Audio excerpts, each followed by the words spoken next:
Hello, I'm Michael Hainsworth.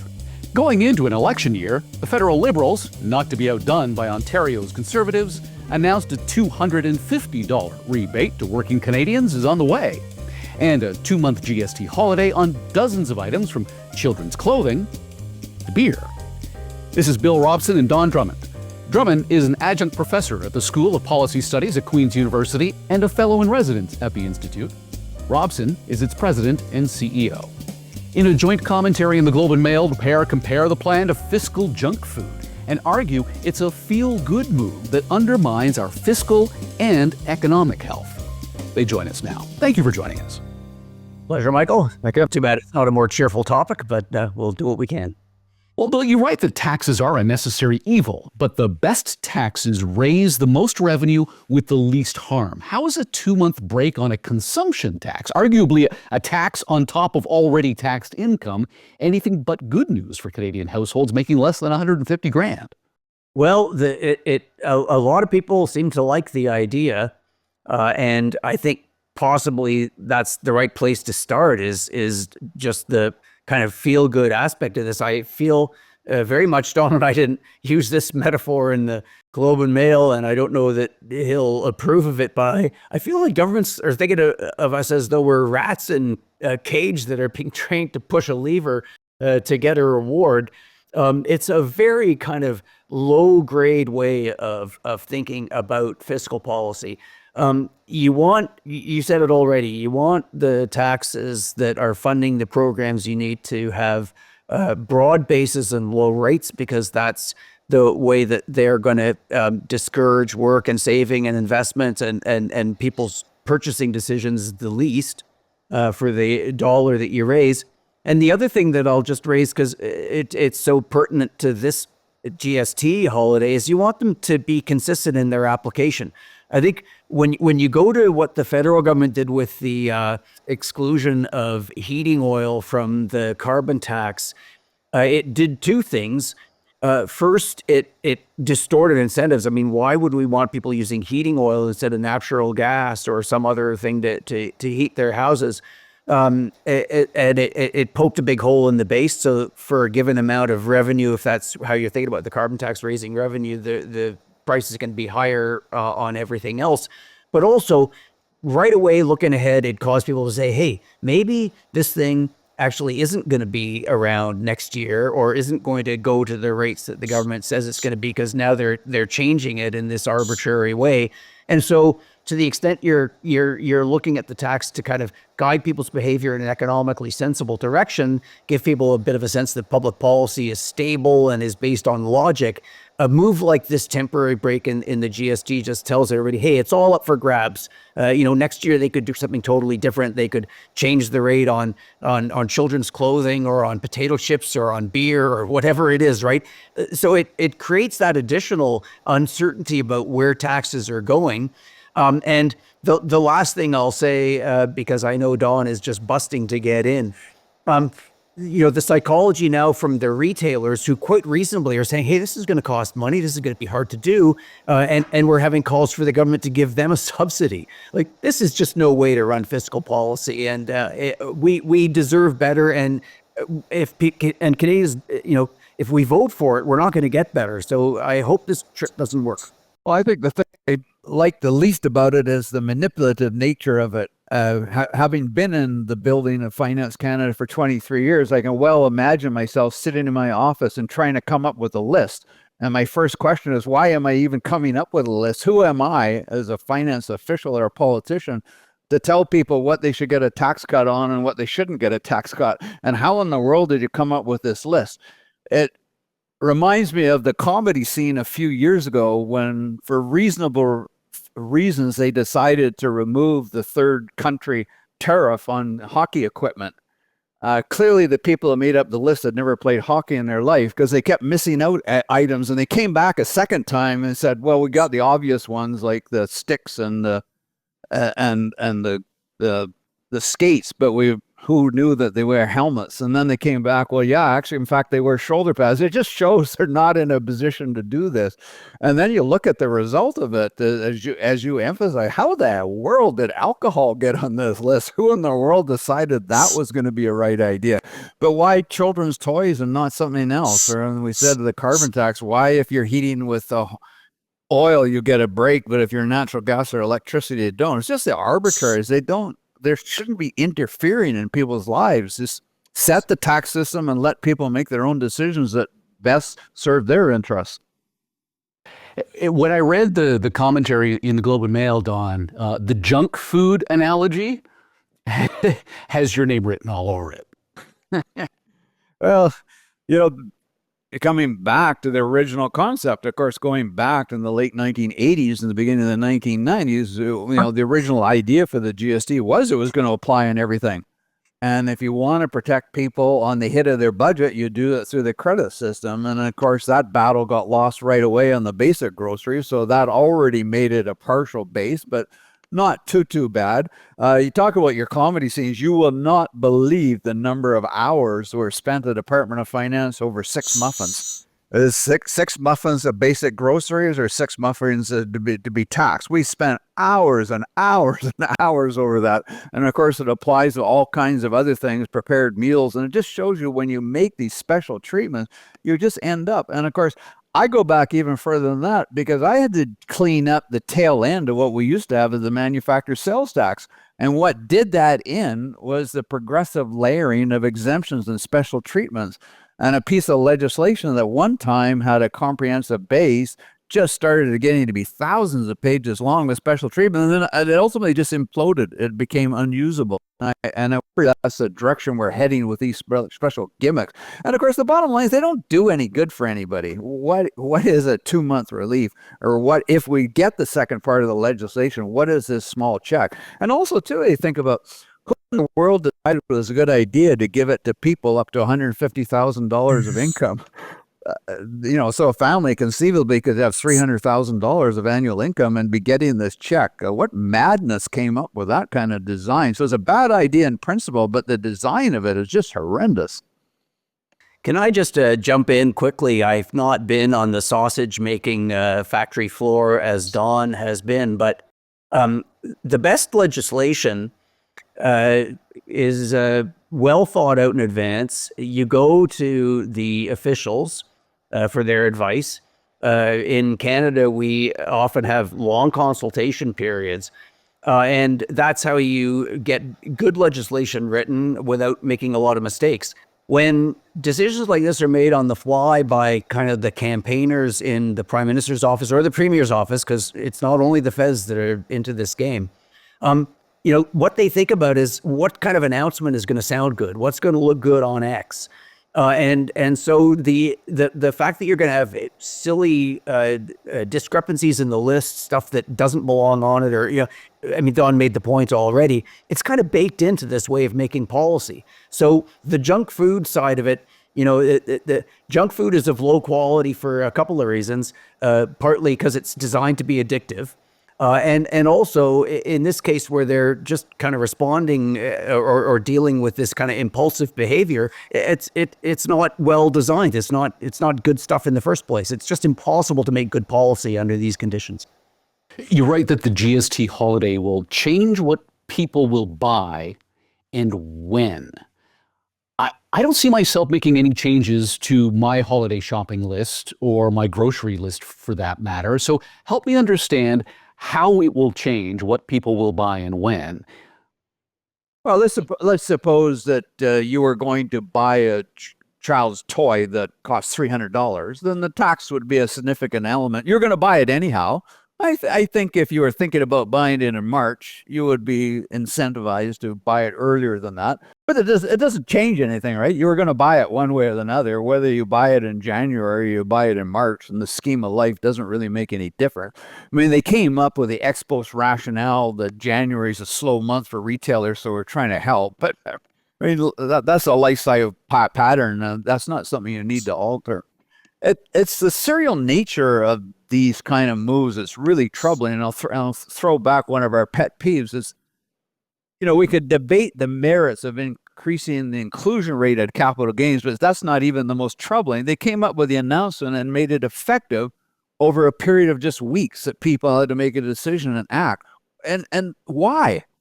Even if they wanted to make sure they were going to get a revenue grab, they could have given months for the transition. It didn't need to be weeks. It was either complete ignorance of how markets work, or it was almost deliberate to create chaos. And so in that particular example, here we're coming almost to the end of the taxation year, and there's no legislation for it yet. What are people supposed to do? It's almost by design to create chaos, as this is. And as Bill was saying, we're hearing all kinds of horror stories from retailers who sell all kinds of blended goods, and some are going to get the temporary tax cut and some aren't. And their cash registers and prices systems aren't set up to do that. And then whatever they do to account for that, they're going to have to unwind 2 months down the road. What a nuisance. One thing So that Don got caught up on the whole aspect of taxes for investment. Bill, can you explain to me how a GST holiday changes what people buy and when? We just got the argument that they're going to buy it anyway. Well, how about Christmas trees? So December 14th. Yeah, but does that really move the needle on the country's finances at the end of the day if we're going to complain about whether or not we're buying live Christmas trees or fake ones? But it just causes people to behave in ways that are so counter to what would make sense. Most people would like to have their tree up before then. Suppose we buy from the Scouts up the road.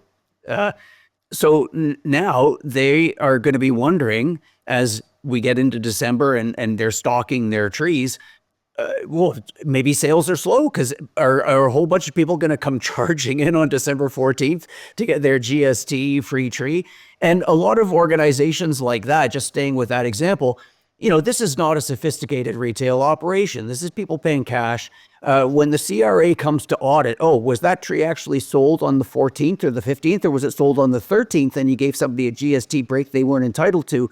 Just think about the headache of how many trees do we buy? When are they going to get stocked? All that type of thing. And just to give a very specific example of something that I'm glad I'm not a retailer facing this. Suppose you just sold somebody something, and they paid GST on it, and now the government announces there's not going to be any GST after December 14th. And so now a customer comes back and says, I'm returning this.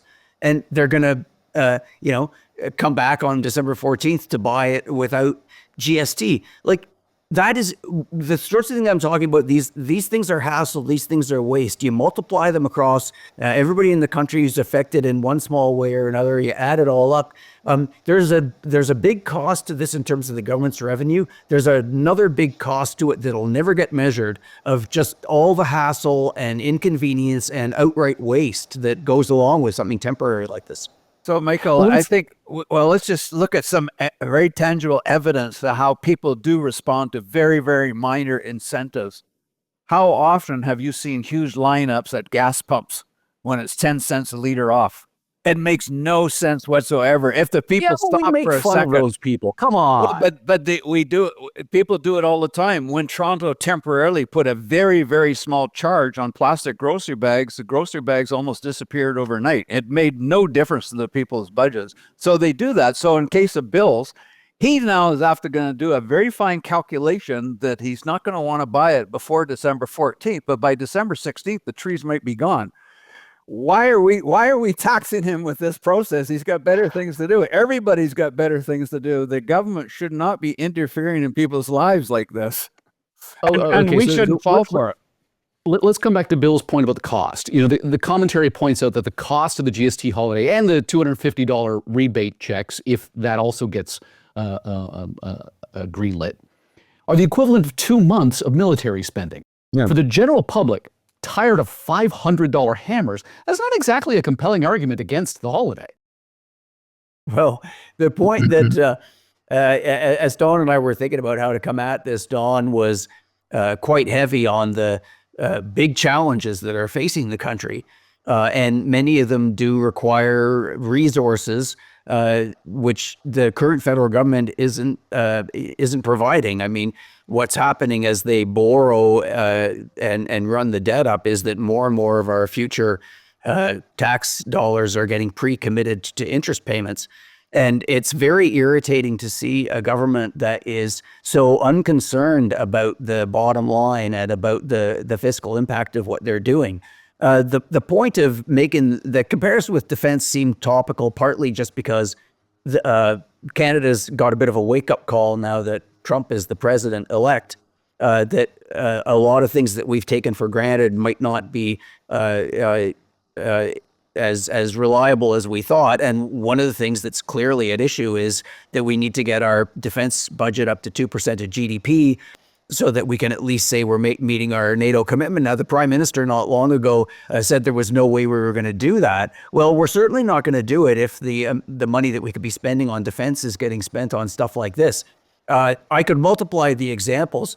$6.5 billion is still a lot of money. I mean, we've become a bit numb now because of the size of the increase in federal spending over the last decade, especially since the pandemic. But this is a lot of money we're talking about here. The interest costs on borrowing it are going to be significant. And when you think about what you could do by way of infrastructure spending, other things that would actually raise our long-term growth prospects or serve the national interest in other ways, like spending on defense, it just looks like such a frivolous waste. I think most Canadians would agree that the two biggest challenges before the country is difficult access to primary health care and difficult access to affordable housing. The latter particularly being burdensome for young people. So first of all, adding this deficit and debt just adds another burden to the young people. So it's very, very unfair. The government, when it increased the payment to the old age security, did it to people that are, in often cases, much better off. That's actually the group that is the lowest poverty rate in Canada. So that made more sense. So I, as a citizen, and I think most within, I would like to think my government's absolutely obsessed with these two fundamental big problems for people and stop wasting your time and our time on these silly distractions that accomplish nothing. So you get the juxtaposition. Ontario, almost in the same breath, announced that it was far, far away from its affordable housing building objectives, and yet we're going to give you a check that's going to change absolutely nothing. And I said, change your priorities, make your priorities Canadians' priorities, because these are not Canadians' priorities. Just to your point, politicians from all parties have been buying votes with the public's money since the time of Caesar. Yep. How do you convince them to stop? Well, you've convinced them to stop by not taking the bait. Michael, I'm just going to go back to the question of what the alternatives are to point out that if you're not convinced by some of these spending priorities that Don and I have been mentioning, you can think about what other taxes we could cut that would do more good. It's very troubling to me that the top marginal income tax rate in Canada is now well over 50% in most provinces, and in Ontario particularly. Holding on to talent is a problem for us. Even as we've had these very large increases in immigration, we've also seen this steady flow of people out of Canada. Immigration is a big deal in Canada because the immigration numbers are so big, we pay less attention to it. But the people who leave are high income earners. They are highly educated people. They are talented people who, by and large, are going to the United States. Many of them were immigrants, in fact, and they've stayed in Canada for a few years and then they leave again. I think that we could, if we want to give a tax break instead of spending more, I think there are much better ways of doing it. And I think that when your personal income tax rates are over 50% and cutting in at as low income levels as they are, you have another problem that you should address. And you're going to be a lot slower to address it if you keep giving away money with GST holidays and checks just given to people for breathing. So what's your advice to a party, be it the federal Liberals in Ottawa or the provincial Conservatives in Ontario, facing a tough fight at the polls? Assume that Canadians are intelligent, because I think they are. Identify the problems that are really bothering them and show that you're dedicated to addressing them and making their lives better. And forget the silly gimmicks. People don't want that. If you feed people junk food, it changes their appetites and they'll want more junk food. And I don't think the long-term interest of the Ontario government or Ontario, the federal government or the country are well served by accustoming us to this diet of junk food. It doesn't lead anywhere good. Gentlemen, thank you so much for your time and insight today. Okay, bye. Thank you, Michael. Bill Robson is the president and CEO of the CDHI Institute. Don Drummond is an adjunct professor of the School of Policy Studies at Queen's University and a fellow in residence at the Institute. For further insight into the intersection of taxes, productivity, and a country struggling to grow, read the research at cdhow.org. I'm Michael Hainsworth. Thank you for joining us. You've been listening to the C.D. Howe Institute podcast with Michael Hainsworth. Subscribe on iTunes, Google Play, and Spotify. The C.D. Howe Institute is an independent, not-for-profit research institute whose mission is to raise living standards by fostering economically sound public policies. The Institute is widely considered to be Canada's most influential think tank and a trusted source of essential policy intelligence, distinguished by nonpartisan, evidence-based research and subject to definitive expert review. Visit cdhow.org and follow us on Twitter and LinkedIn. Thank you.